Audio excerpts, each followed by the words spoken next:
بسم اللہ الرحمن الرحیم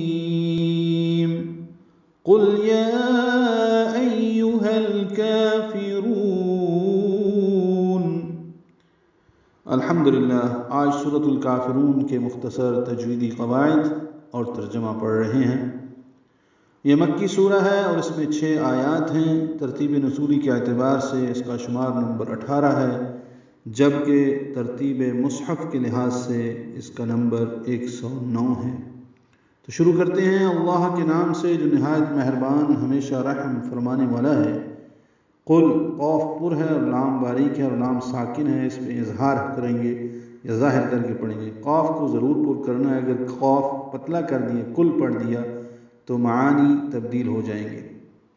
قل یا ایہا الکافرون، یا میں کھڑا زبر ہے اور اس کے ساتھ حمزہ، یہ یا اور ایہا 2 کلمے جوڑ دیے گئے ہیں، اس لیے یہ مد منفصل ہی ہوگی۔ یا پہ 4 حرکات ہم اس کو لمبا کریں گے، جیسے یا ایھا الذین آمنوا پڑھتے ہیں، یا ایھا الکافرون یہاں پہ پڑھ رہے ہیں۔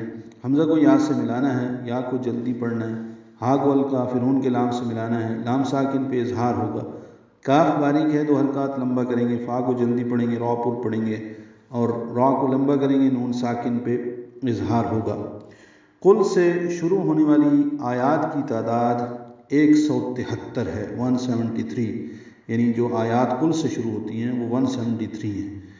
اور یا ایھا الذین آمنوا تو میں نے آپ کو بتائے ہوئے 89 مرتبہ، اب یا ایھا الکافرون ہے تو یہ ایک ہی ہے۔ آخر میں را پر ہے اور وہ مدہ مد عارض سکون بنا کے نون ساکن پہ اظہار ہوگا، نون کو ظاہر کر کے پڑھیں گے۔ قل یا ایھا الکافرون، آپ کہیے اے کافرو،